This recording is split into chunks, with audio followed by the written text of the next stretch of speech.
for another episode of the 12-Man Fan Jam Show, a show made by 12s from around the world for 12s from around the world. I'm Mosette, and here's your host, and my dad, the self-appointed Reverend Moses of the St. Paul Allen Church of Seahawks Positivity. Yes, welcome everyone to the season opening edition of your 12-Man Fan Jam Show, episode 1008, as the Seahawks get ready to take on the Denver Broncos on Monday Night Football.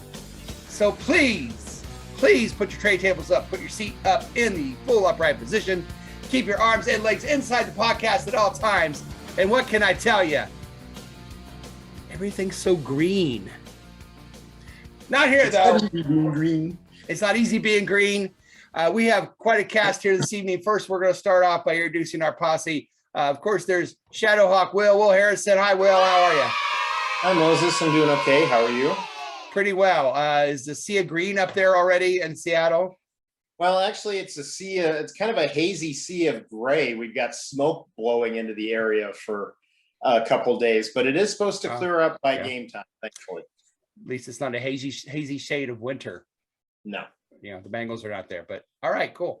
And of course we have Stats Man Mark from California. Mark, how you doing, buddy? Better than fans in LA, I guess. I think a lot. Yeah.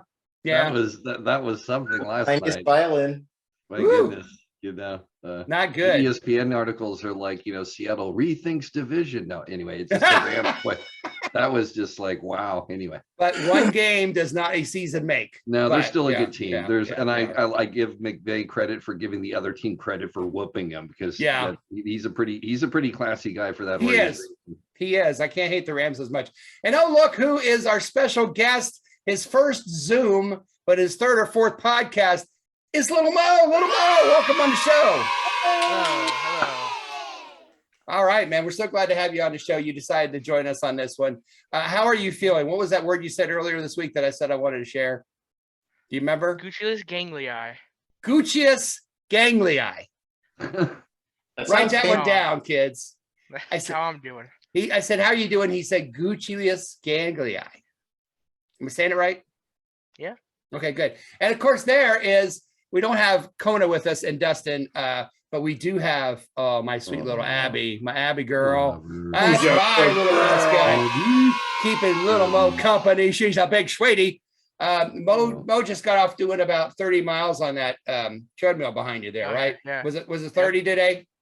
Yeah. 30? Yeah, he took Every it easy day, today. Yeah. Well, slow day. Slow day. Because it was a Friday, so he gave himself a break because he's going to be on the show. Dustin is not here. Matt is not here. We'll talk more about that in a minute. You'll see Dustin, he will do the injury report third quarter. But before we do all that, let's go ahead and talk about how this show is run.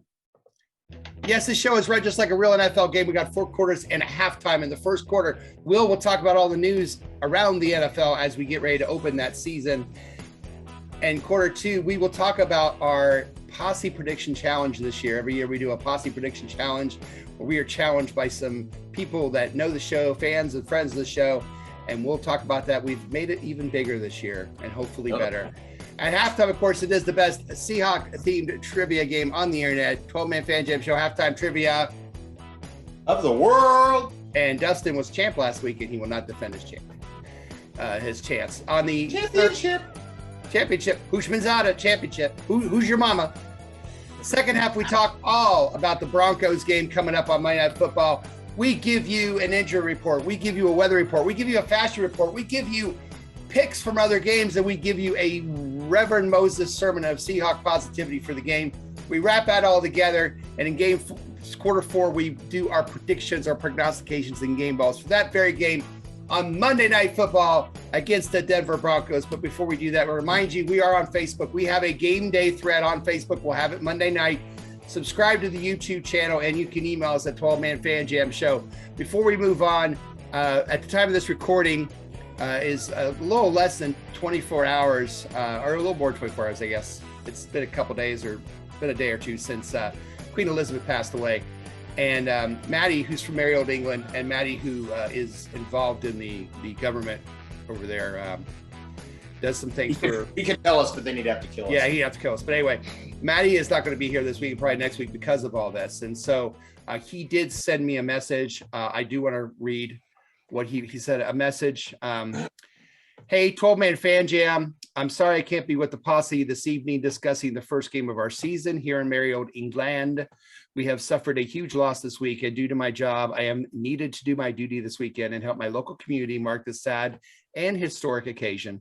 I hope to be back with you in a few weeks, but in the meantime, go Hawks. I know he's out this week and next week, but we're hoping week 3 we will have Maddie back. So Maddie, we're all thinking of you and all of our English friends who watch this on Seahawkers UK. Our hearts and deepest condolences go out to all of you. Lil Mo doesn't have a drink, but he's going to raise a glass.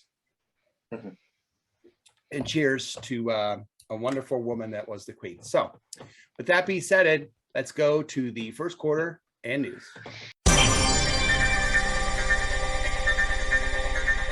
Yes, with news around the NFL, it is our Shadow Hawk, Will, with the news. Will, what you got for us? Minor trivia to start off with. Queen Elizabeth lived long enough to see 59 starting quarterbacks for the Cleveland Browns and one playoff victory for the Detroit Lions. Yeah! Love it! Love it! But that's not my news story. That's just a little news. That was beautiful. So anyway, moving on to the actual stories. Moses, it's kind of funny because I've never thought of retiring a player's jersey as an opportunity to troll some other team before, but the Steelers are proving me wrong. This year, they will be retiring Franco Harris's jersey, number 32, iconic player. And when I first heard about it, I was like, why did they wait so long? Why are they doing this now? Yeah. Come to find out, they are retiring his jersey on their game on December 24th against the Raiders. 50 years and almost exactly to the day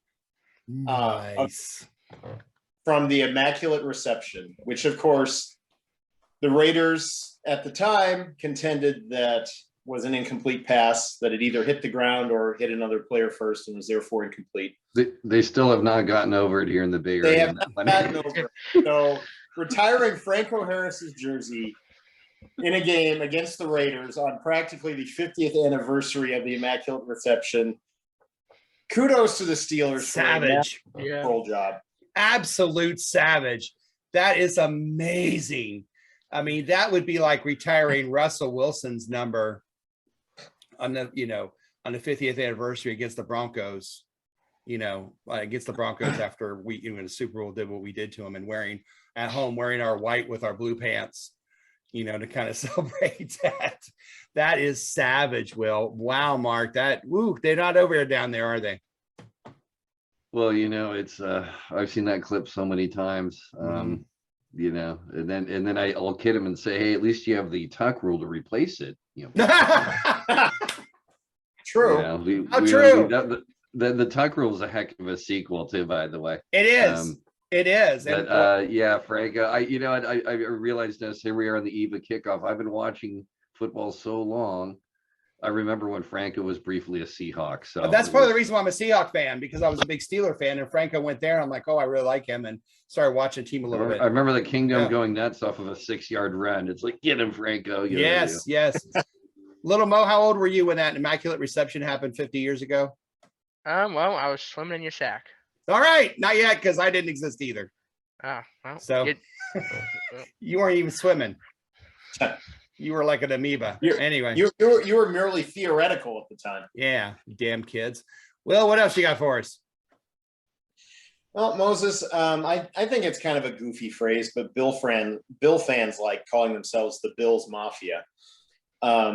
Doing so in the future is going to cost a little bit more. According to Sports Business Journal, the Bills are attempting to secure federal trademark protection for the term. We all know how this goes. They want to sell items with Bills Mafia on it, which means, of course, that anybody who's currently selling items with Bills Mafia on it will have to shut down or face financial and possibly legal consequences. So yeah, Bills had a fun thing going for a while, but now that the team's decided they can make money off of it, Gee, you know, what do you that sounds a little familiar, like when 2005, all of a sudden Texas A&M gave a damn about us being the 12th man, which they did until the Super Bowl year. Yeah, it's like we called ourselves that for how many years, and then we were actually good, and then A&M's like, oh wait, no, we want to call ourselves. That's us. You don't get it. And so we changed to 12s, which anyway, that's too bad. We lose in court on that one. I we agreed to pay them for the license to use it for a while, and then basically we didn't end up going to court over the whole 12th man thing. They didn't want to risk losing it, so they just voluntarily decided to change from 12th man to 12s. Yeah, so. That makes sense. Mills Mafia is kind of cool. True story. When I was at school, I got a school story to tell you too. I'll tell you that before we go to break. When I first got on the internet, I was looking for Seahawk, themed places. And the very first place I ever kind of took residence in, Will, is our friend Sal, Seahawk Sal. And the reason I did is because I was a huge fan of like the Mafia movies, Godfather and Goodfellas. And I'm like, here's a guy, Seahawk Sal's mantra. He had an Italian flag with a Seahawk in it. And it said, what, your family, or what was it? We're not just fans. We're family. Family in quotes. And I'm like, this guy is like, it's my two loves. It's the Mafia and it's the Seahawks. So I kind of jumped in, and that's really what kind of drug me into this whole craziness of all these places I go and on the websites and stuff. So yeah, it's interesting. See how Bills Mafia is a cool name. I got to give him that. That's a pretty cool name. Is good news for Bills fans. The team has not trademarked breaking tables in the parking lot during your pregame celebration. So, Little Mo, is there a better team name for fans other than Bills Mafia or the 12s, or you like anybody out there that has a pretty good name? I like the Black Hole.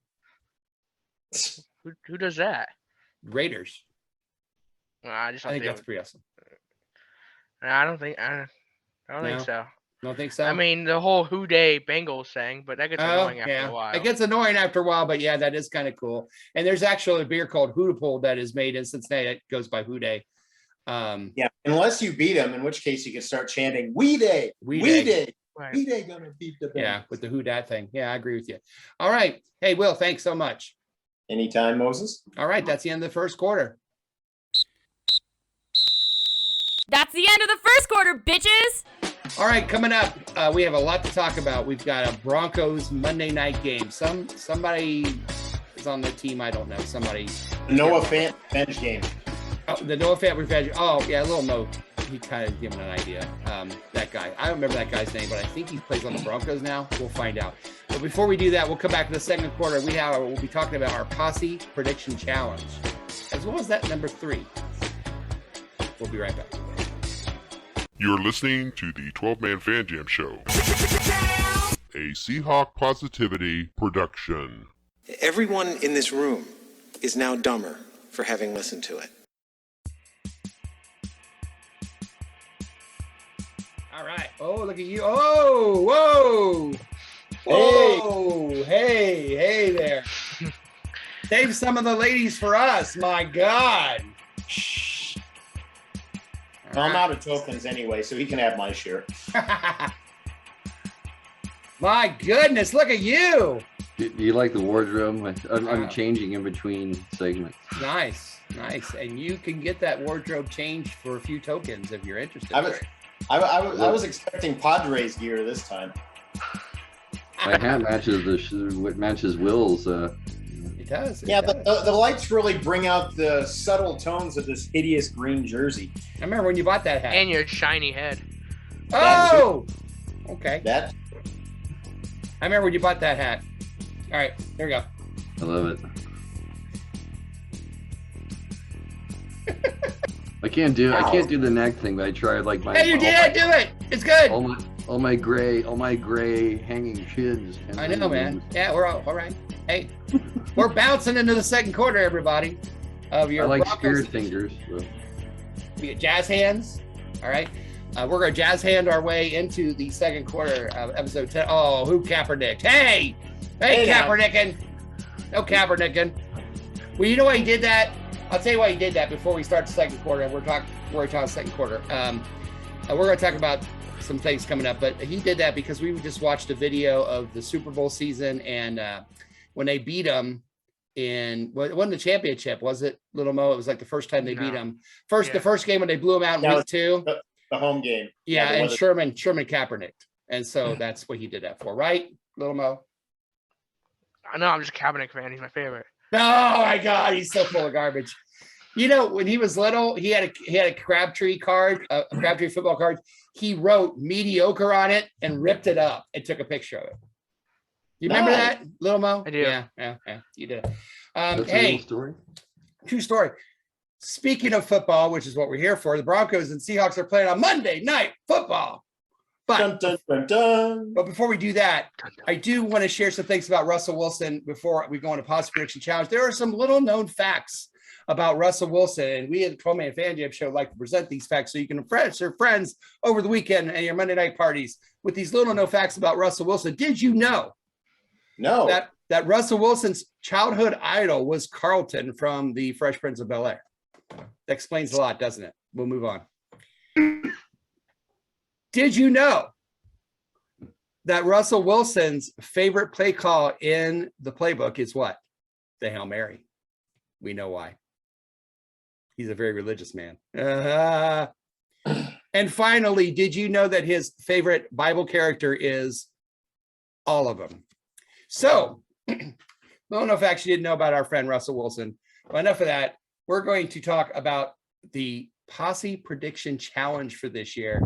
As once again, we challenge people to see if we can know more about the score and know more about the football games than other people. Here comes the Posse Prediction Challenge.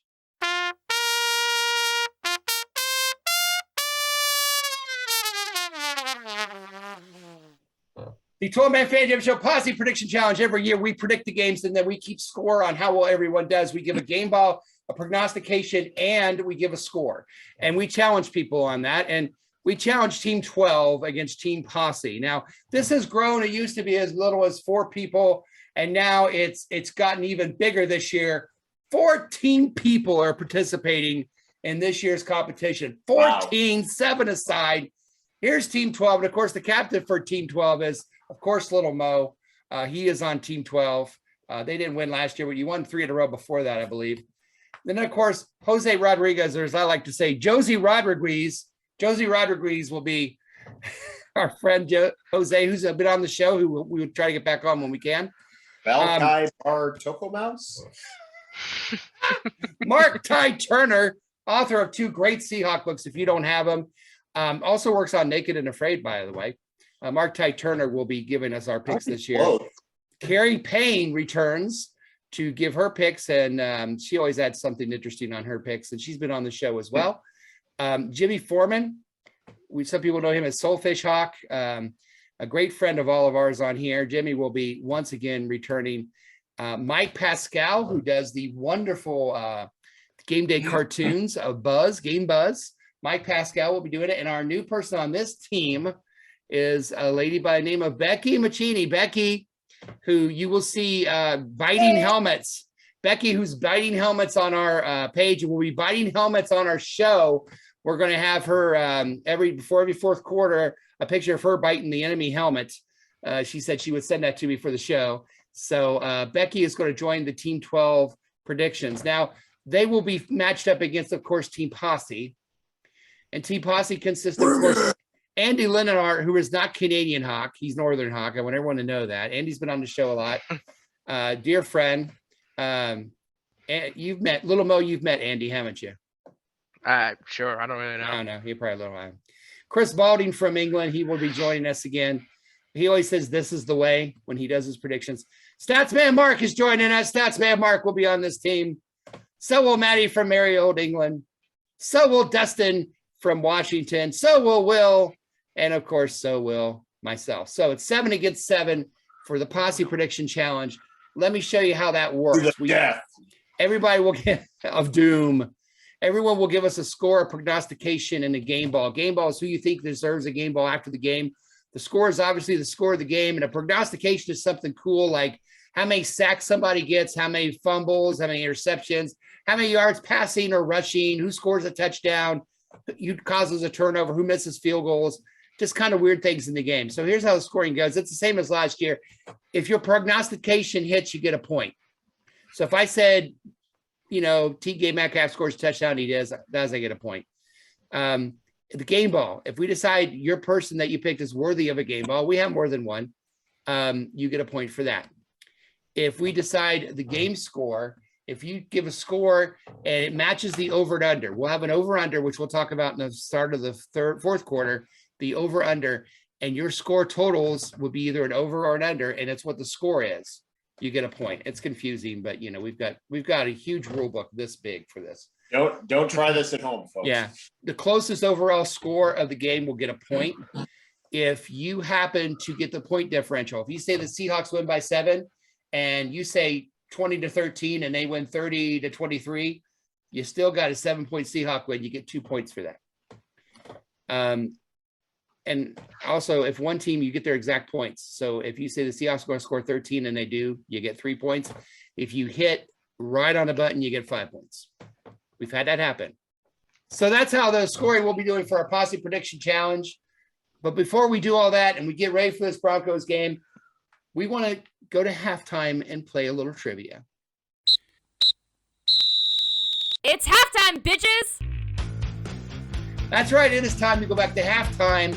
It is time for the best Seahawks-themed trivia game on the internet. 12-Man Fan Jam Show halftime trivia. Of the world? Of the Line! Yes! And that is coming up right after this. You are watching the 12-Man Fan Jam Show, a Seahawk Positivity production. Yes, welcome everyone to the best Seahawk-themed trivia game on the internet. I refer to 12-Man Fan Jam Show halftime trivia of the world, brother! Yeah! Slap it to a Slim Jim and listen to the rules. All right, here's how this works. Each of you will have 2 questions worth a point, and at the end we'll have a special final question worth 2 points. And if there's a tie after that, whoever's tied, we'll go to a secret, double secret, triple secret overtime question. Cage match. And we'll become champion, 12-Man Fan Jam Show halftime trivia champion of this episode 1008. So we will, since Dustin won and Dustin is not here, I will ask Little Mo. Little Mo, would you like question 1, 2, or 3? 2. Mo says 2. Mark, 1 or 3? We'll lead off like the Mariners. All right. And we'll go. Now, I want to point out that since Little Mo is here, you cannot ask Little Mo because he's here, but you can ask Mosette what she thought of the answers. So, Well, he told me all the answers, so I I'm told him, all right. No you worry. big liar head. All right. Here you go, Mark. You ready? See. Are you sure? All right, here we go. Mark, your question is about the Broncos. The last time the Seahawks lost to the Broncos was 2002. How many turnovers did the Seahawks have in that game? 1, 2, or 3? Dance! Wow. 0-2, huh? I wonder if Dilfer was playing in that game. Ooh. Don't know. Wow. 0-2. 0-2. That was a Pro Bowl drinking year for me, unfortunately. But I'm going to say 3. He's going to say 3. Mosette said 2. You said 3.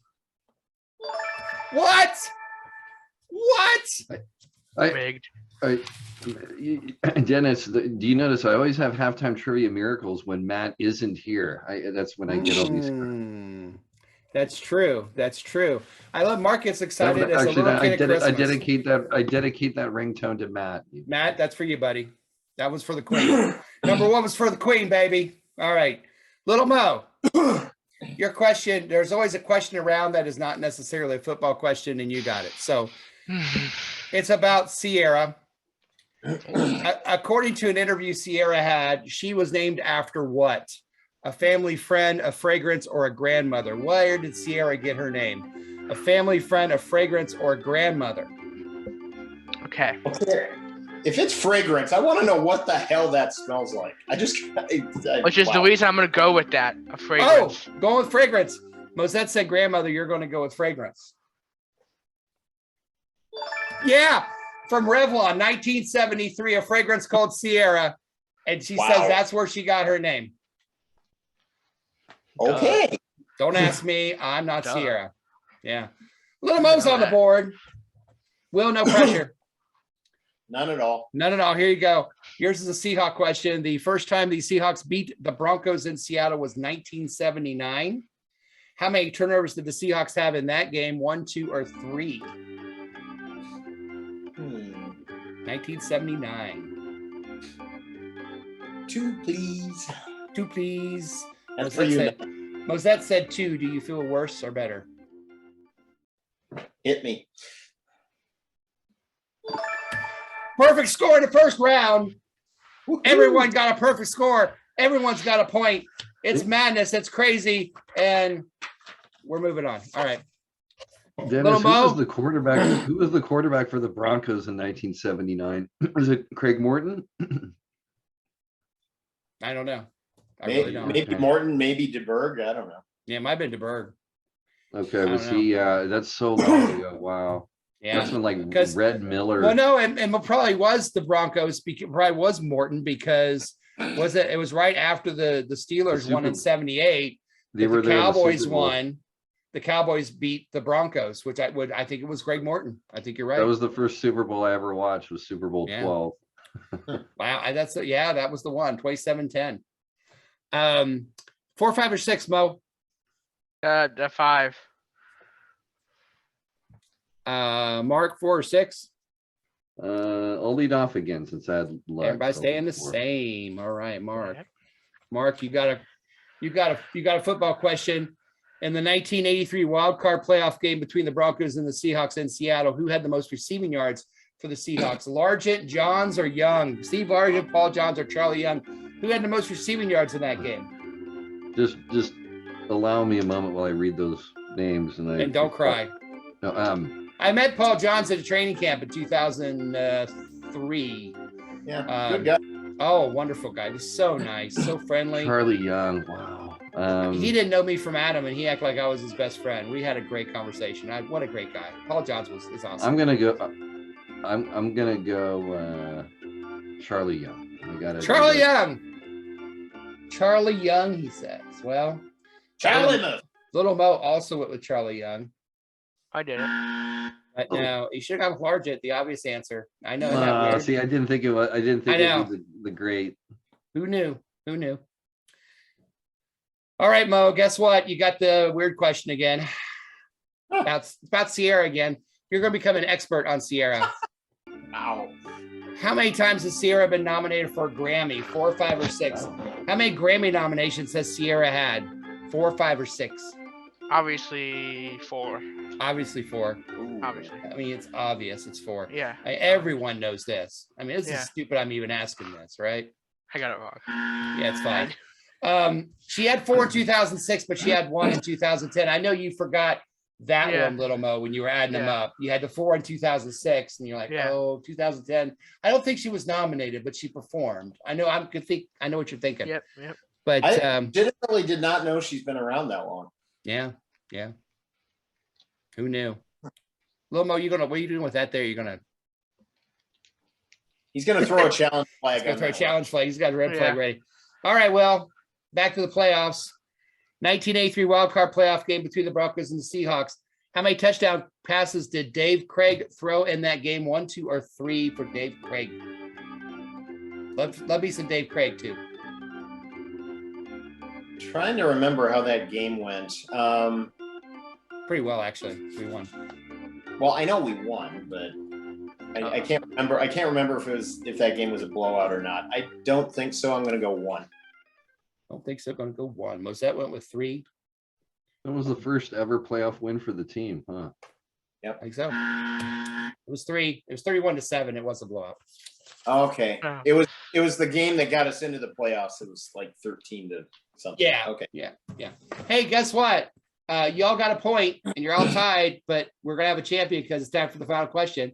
Now it's time for the final question. Yeah. All right. Encore. All right. Of course, this is going to be a number, and it's going to involve a decimal point. So Dustin's not here, so he can't complain. But the closest without going over gets the 2 points and becomes champion of the 12-Man Fan Jam Show halftime trivia for this episode. Of the world. And of the world. The order will go. We'll go to the order that we had here in reverse order. We'll go Will. We'll go Me, Mo. then Mark. Oh. Will, Mo, Mark. All right. Oh, okay. Will, Mo, Mark. Here you go. Here's your question. Will, Mo, and Mark. In Super Bowl 48, what was Peyton Manning's QB rating? So there will be a decimal. It'll be point something. Manning's quarterback rating for the Super Bowl that we destroyed them 43-8. Will, what do you got? Oh.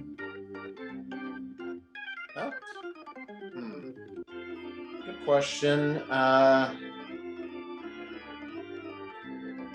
I will go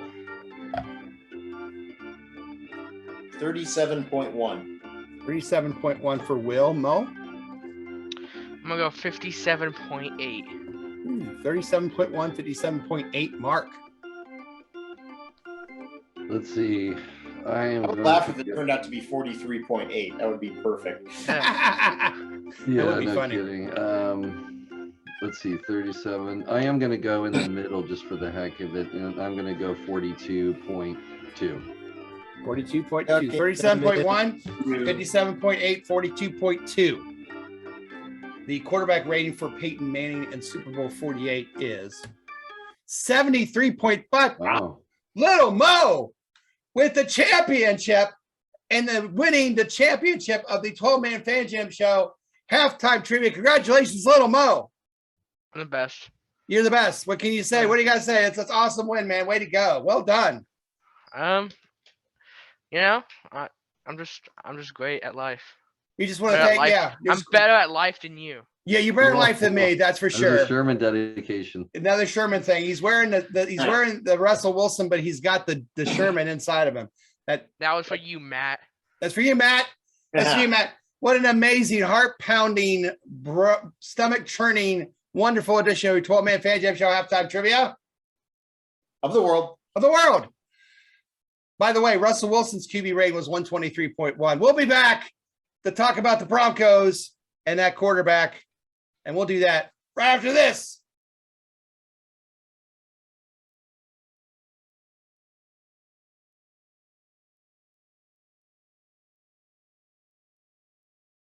You are watching the 12-Man Fan Jam Show, a Seahawk Positivity production. If there's a better use for the internet, I haven't found it. Holy shit, it's the third quarter! Yes, welcome back to the third period, the third quarter, not period. We're not a hockey team. It's a football team, football game, Monday Night Football, and we are going to be playing those Denver Broncos on Monday Night Football. 8:20 here in the East Coast, 5:20 over where Will lives, and I think in England it's something like 1985. I don't know, but check your local listings for a time. We don't know, we don't care, but we do know this. We have a lot of information to talk about in the third quarter, and the first thing that we're going to do is we're going to send our own recording over to Dustin, who is our Dr. Dustin with the 12-Man Fan Jam Show injury report. He sent me a copy of the injury report. So here is Dustin via the magic of the internet with our 12-Man Fan Jam Show injury report. All right. Hey, guys. Obviously, I'm not on the show tonight. Out of town. We're at my wife's grandma's 99th birthday party over in Wenatchee. That's why I'm going on another bedroom tour across Washington. Sorry I'm missing it. I'm looking forward to the game. And let's talk about some injuries really quick.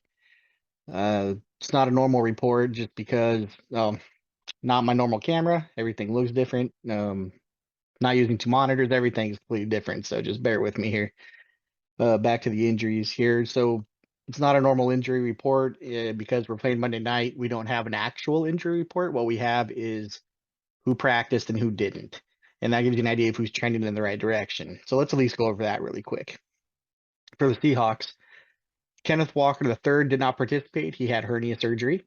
It's looking like he's probably not going to make it on Monday. Same thing with Tyler Ott. He has a shoulder injury. He's a long snapper. They actually signed another long snapper to the practice squad this week. So they wouldn't do that if they were thinking that Ott's going to play, I don't think. Cornerback Artie Burns has a groin injury, and linebacker Alden Robinson has a knee injury. None of those guys practiced, which means it's not looking good for Monday already. Limited participation, Damian Lewis. He had an ankle injury, if I remember correctly, but they have him listed as a knee and elbow injury. So we'll see what happens there. At least he was able to practice a little bit. We had a few guys that did make it back to full practice. Sidney Jones is one of them. He had that concussion. He missed a lot of the preseason. Jake Curran had an elbow injury. He's a tackle, and he was back out there. Gabe Jackson was full participation in practice. He's offensive lineman for us, a guard. He had a knee injury he was working with.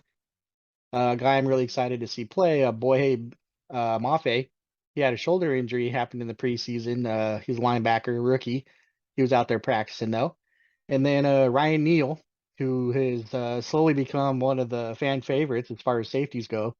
He's actually had an ankle injury, but he was full participation in practice. And that's it for the Seahawks. Now we'll move on to the Broncos really quick. Sorry if this is rushed. I got to get back out there. So they had one player that did not participate. That was inside linebacker Josie Jewell, no relation to the singer. He had a calf injury that he's working through. Limited in practice for those guys. Outside linebacker Randy Gregory had a shoulder/knee injury. Wide receiver KJ Hamler had a knee and a hip injury, and outside linebacker Billy Turner has a knee injury he's dealing with. Inside linebacker Jonas Griffith had an elbow injury, but he was full participation in practice.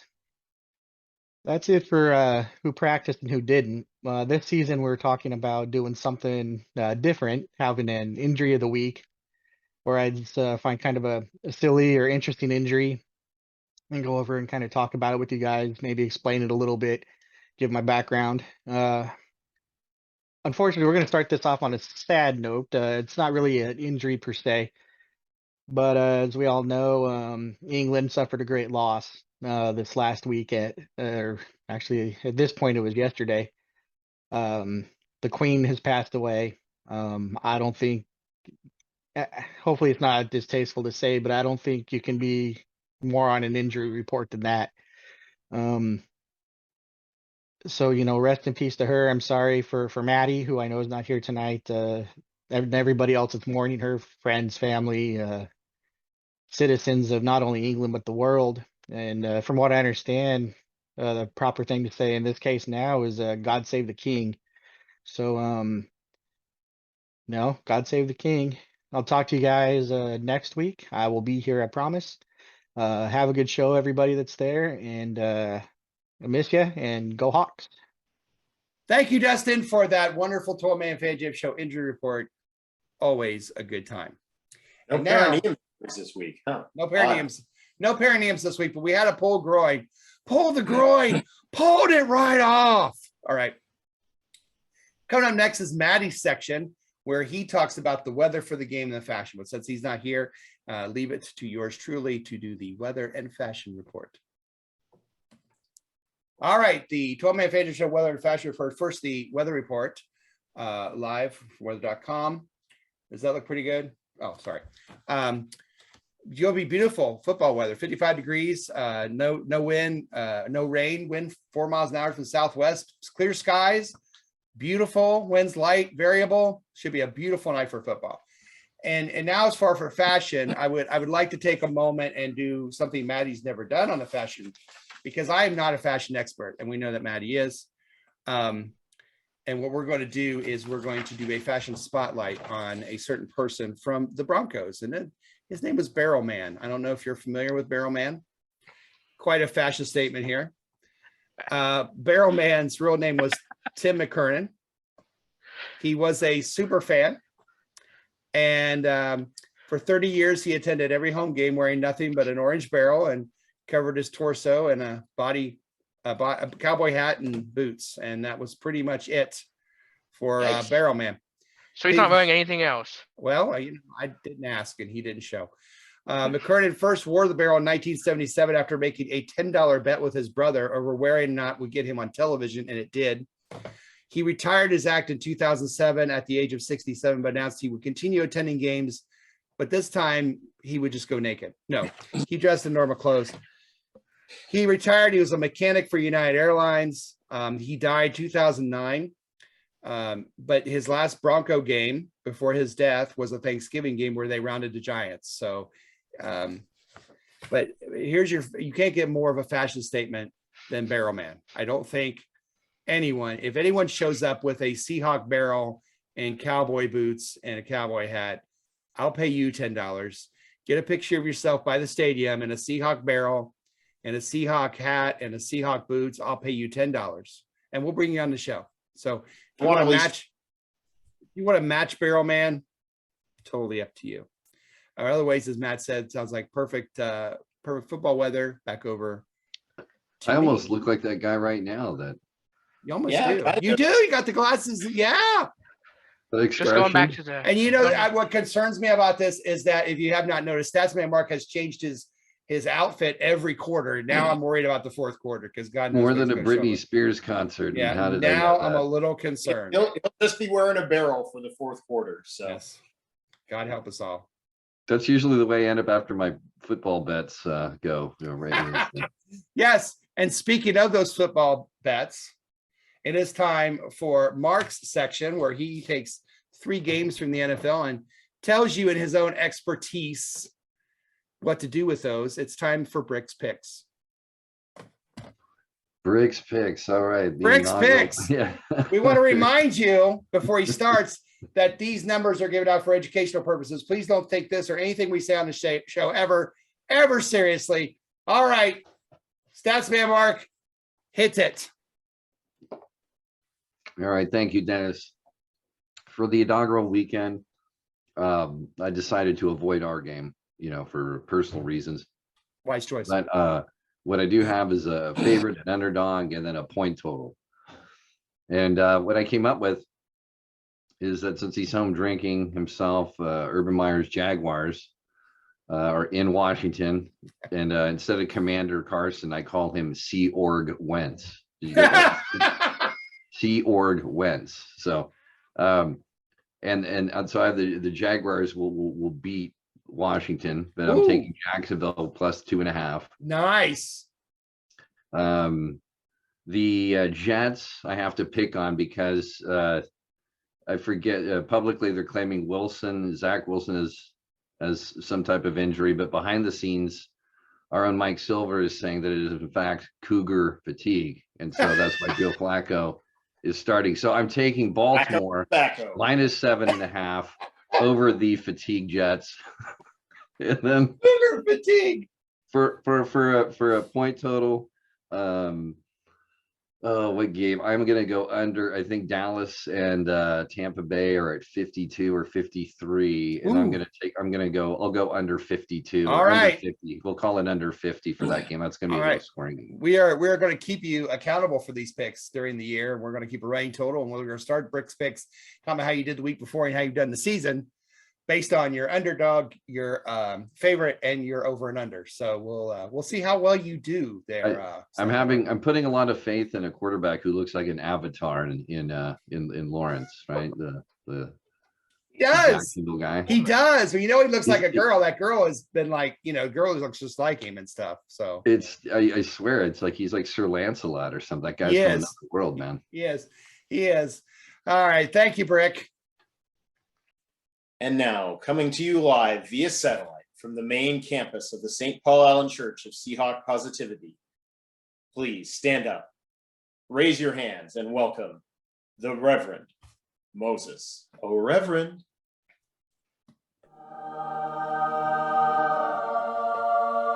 Yes! It is I, the self-appointed Reverend Moses of the Seahawk of the St. Paul Allen Church of Seahawk Positivity. How is everyone doing this evening? Nice hair. Thank you. It's wonderful. So great. William, it is so good to see you, my friend. How is the cat doing? I'm worried. Oh, she's fine. April doing all right. You're doing okay working on that novel. Yeah. Gotta love it. Gotta love it. Little Mo, look at you, little Mo. Not little Mo anymore, are you? You all grown up. You're ready to face your first season of Seahawks without a leader. But then again, you were an American during the Trump era, so you'll be okay. I think we'll figure it out. Oh, Statsman Mark, how are you, my friend? Good, my friend. How are you? Good. Reno is calling. You know, I mean the show Reno 911. You look like one of those policemen from that show with those shades on. It's very nice. May the tokens flow freely for you, my favorite. May they flow freely from you to your favorite cam girl. And I mean that sincerely. Friends, so glad to be once again here with you in the warm glow. That is another exciting season basking in the warm glow at Seahawk Positivity, a book. Reading from the book of Seahawk Positivity, chapter 1, verses 7 to 15 says, once again, they did embark on a journey to the promised land, and they prepared for battle, and suddenly there was a sound from the east. A stampede of orange horses from the land of Rocky Mountains did descend upon the land. They were led by those who left our land and did attempt to return home to take what he thinks is his. Oh, but he found that his old home did turn hostile toward him. They did not welcome him or his stampede, for in fact, we rose up in the name of Seahawk Positivity and turned him and his horses back to the land of Rocky Mountains, defeated and broken. Yes, this is the word, my brothers. Can you feel the power? Can you feel it as it travels through your body? Can you feel it? Either that or it's gas. We can't decide. Look out, it's gone blank. We're back. Hey, if you believe in the power to give our defense the ability to throw Russell Wilson on ground more times than Sierra did after he told her that he likes Beyonce's album better than hers. Let's hear it. I'm in nice and loud. I'm in. I'm in. Let's hear it. If you believe in the power to give our offensive ability to score more than Ryan Reynolds at a Deadpool convention, let's hear it. I'm in nice and loud. Man. Notice I didn't say boy or girl. He's a little funny that way. He doesn't care. Yes, this is the power, my brother. We are loud and proud, my 12s. Yes, we are. It don't matter who coming to town. If they ain't in the green, then they ain't living the dream. You know what I'm saying? If you're in a different uni, we're going to treat you puny. That's what I'm saying. If you think we're going to treat you sweet, you're about to get your little butt beat. This has been your self-appointed Reverend Moses of the St. Paul Island Church Seahawk Positivity. Go forth, my brethren. Go forth and spread the good word of Seahawk Positivity. Praise Largent. Praise Cortez. Praise Walter Jones. Praise Kenny Easley. And as always, go Hawks. We'll be back in the fourth quarter with predictions, prognostications, and game balls for that game, Monday night game between your Seahawks and those crazy Denver Broncos. And I'm going to get my mouth fixed, and we'll be right after this. You are watching the 12-Man Fan Jam Show, a Seahawk Positivity production. It's the fourth quarter, big. It's now time. The beard's put away. The picks are put away. The weather reports, injury reports. It's now time to come down to the most important part of the show, and that is the predictions for the game coming up between your Seattle Seahawks and the Denver Broncos. Seahawks is 6.5-point underdog in the over-under at 44.5 for our purposes. And we'll start with Team 12, and that means Little Mo as captain. Little Mo, tell us your thoughts on the game, score, prognostication, and game ball, my friend. All right. So I don't think Russell's going to be, he's going to not be used to being on the other side. And I think Pete Carroll is going to know how to stop Russell after many, many years. Okay. So I'm going to go 31-17. Woo! Like it. I'm going to go Russell gets sacked 5 times. Wow. And I'm going to go and Uchenna Nwosu, that number, whatever. Uchenna Nwosu with 2 sacks. Okay, so he's going to be your game ball? Yeah. So, but your prognostication is going to be the 5 sacks. As a team, yes. Yeah, so that's going to have to work. Nwosu with 2 is kind of a bonus. It's not really. Oh yeah. I forgot about that. Yeah, but that's all right. But that's okay because we'll remember that. And if it happens, we'll bring it up. The rest of your team did this. Jose said, "I'm always in for competition as far as doing the Posse Prediction Challenge." He said, "At least that's what she said." But yeah, count me in. 2017 prognostication fake future, also known as Russell. Ooh. Gets sacked 3 times. Game ball to Darryl Taylor. This is our Super Bowl. Let's win it. Go Hawks. Mike Pascal. I hate these type of games, but I will have to watch anyway. I think Russ has to prove something, and he will, but I can't go against my team in the opener. So Hawks win 17-16. Gay ball to Tyler Lockett. Prognostication to show he can't quit on us that easily. Russell lets himself get sacked twice for old time's sake. Mark Ty Turner said, I haven't had this little confidence in this team in years.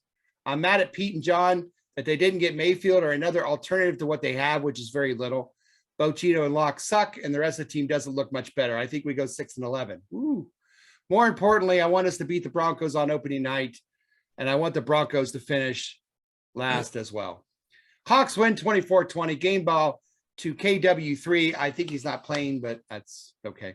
Myers misses 2 field goals. I want to bring that up real quick. You realize that Walker's from Michigan State and Malik McDowell's from Michigan State, and they were both first-round picks by the Seahawks, and they both have yet to play for the Seahawks. They both seem to get in really serious injuries right before their first season.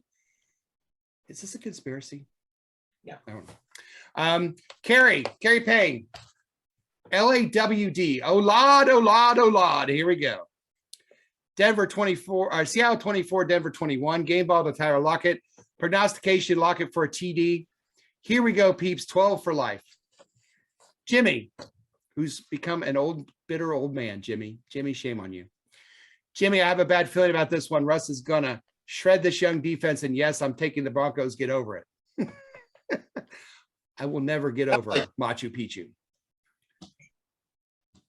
That scar goes pretty deep. Broncos 27-16, game ball to Lockett. Prognostication, Jamal Adams gets a sack. All right. Becky says, I can't get the paper.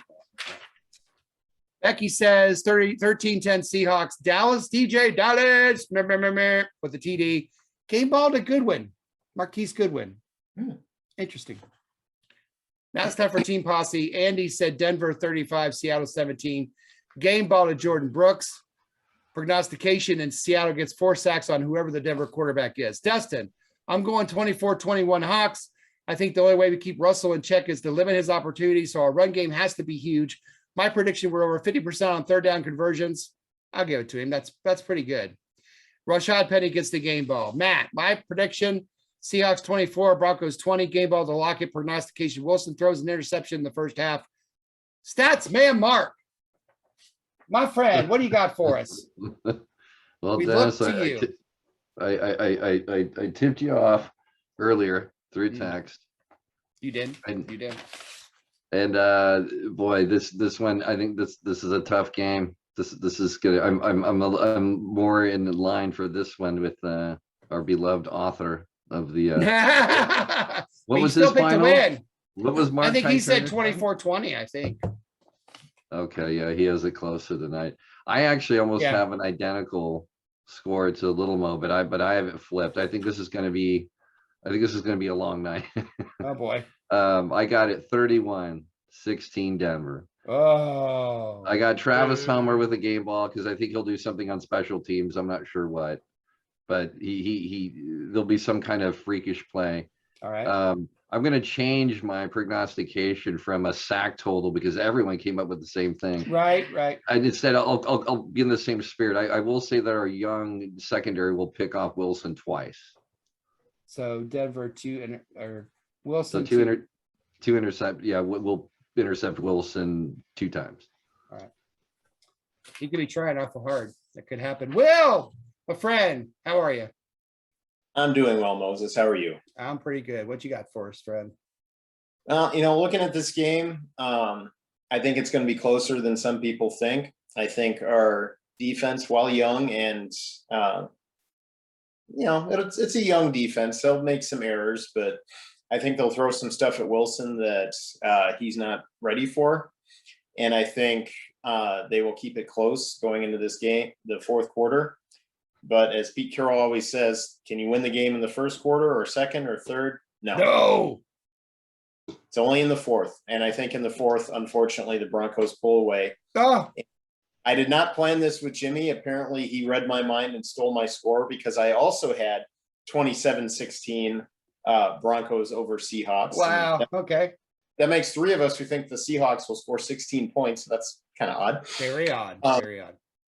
My game ball, which we'll only get if we actually win, is going to be Geno Smith, because I think if we do win, Geno Smith has got to what? No quarterback. That's bad. Bad juju. No quarterback. No Russell. You did no Russell. No quarterback.